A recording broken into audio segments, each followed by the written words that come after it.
B&I speech day, apparently. Because we're also going to play a little game. It's not quite as exciting as the last game. But I just love to throw out questions. I call it pop quiz. So this is going to be interesting because we have a lot of new members and a lot of absences today. So I have to say, people like Rob and PJ and Lisa might want to hesitate a little bit before they answer some questions. Give people a chance. So the first question I have on my list is how long have I been in business? 12 years. You just answered it. All right. Okay. What's my favorite local nonprofit organization? DNDA. Good job. Okay. Let's see. Now I'm going to get into some real estate. So, is it okay for a buyer to buy a new car or max out their credit card, buy new furniture before their house is open? Why not? Because it messes with all your money that's out until you come out. Good job. Whatever. In similar terms, it does mess up someone's debt-to-income ratio, which Rob will tell you more about. So you qualified for a loan until you bought that new couch, and now you don't qualify for a loan. That leads to me to what is the single dumbest reason I've ever had somebody not be able to buy a house? It's in those lines. What do you think it might be? I think it's the dumbest reason. They applied for a new credit card right before they bought their house. It's not a bad answer, but it is not the answer I'm looking for. They thought they didn't have good enough credit. That's also good, but not what I'm looking for. They bought a boat right before they met you? I can't believe you guys. I can't believe you. Parking tickets. You would think that that's not a big deal, but one parking ticket that you forgot to pay 6 months ago can keep you from buying a house because that stuff goes on your credit. And because you were too lazy or stubborn to pay a $25 parking ticket, you now don't get to buy a house. Not this month, maybe for a long, long time. Really dumb idea.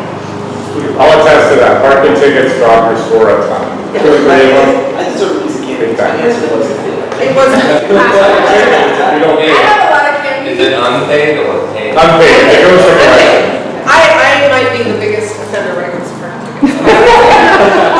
Okay, so what is, let's see here. Why is it important to get pre-approved for a loan? You know what to work with, what you're buying. That's good. You're not looking at houses you can't afford. That sucks. Let me tell you. When you look at a bunch of houses and you find out you can't afford them later, that's too bad. What's another reason in this market that's so competitive? Because you gotta have an edge on the other buyers. Oops. Whoa. I'm sorry. We gotta work on your growth. Listen. Just saying. Yes. So being in competition, which is really common for buyers right now, it is not possible for you to make an offer without a pre-approval. People just slap us out for it, so that's no good. Who's my favorite lender?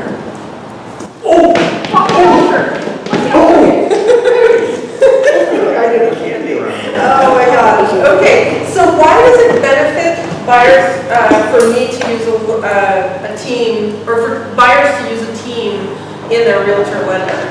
Like, why is that a benefit for me and Rob to work together? Better communication. Better communication. Good one. Wow, I'm really bad today. Who else? You move along faster. Moves along faster. Thanks, Sean. I know. Not duplicating your efforts because you know what each other are doing. That's true, absolutely.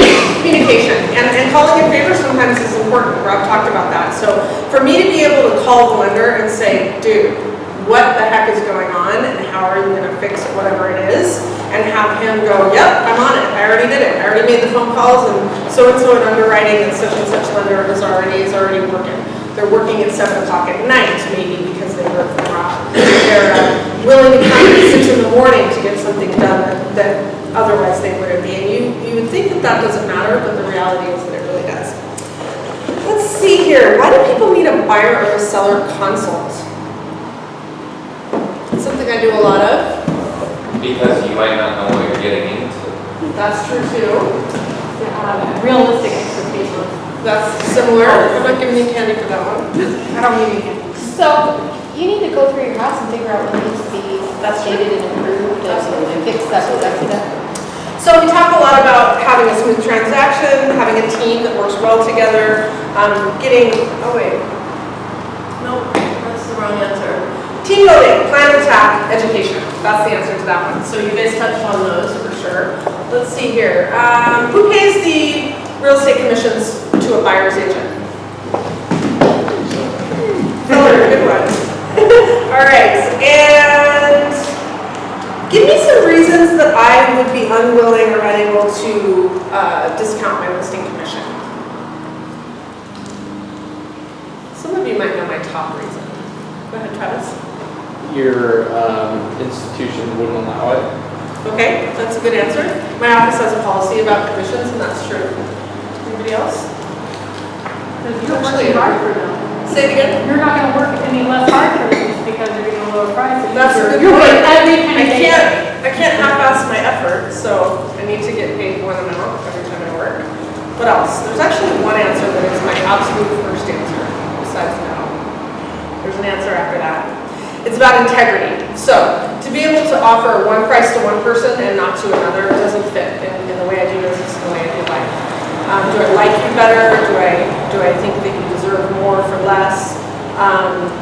But not somebody else? It doesn't make sense. Basically, it feels a lot like lying. So, I have standards of practice, and that's one of them. I never give somebody a deal when I'm not going to give it to someone else.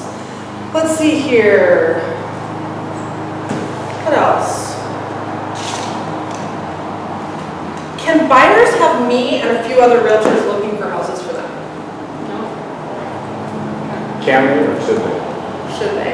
Maybe. No. Why Isn't not? there a contract? There is a contract. That's good. Not everybody uses a buyer contract, but I do. And it helps me prioritize my time. Why else? You don't want to get the same properties?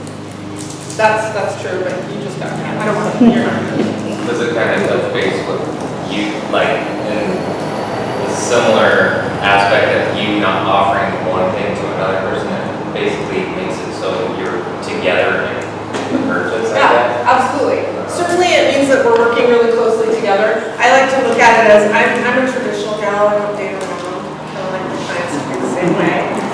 It's real hard for me to know who's really my client and who's not if we don't work specifically together.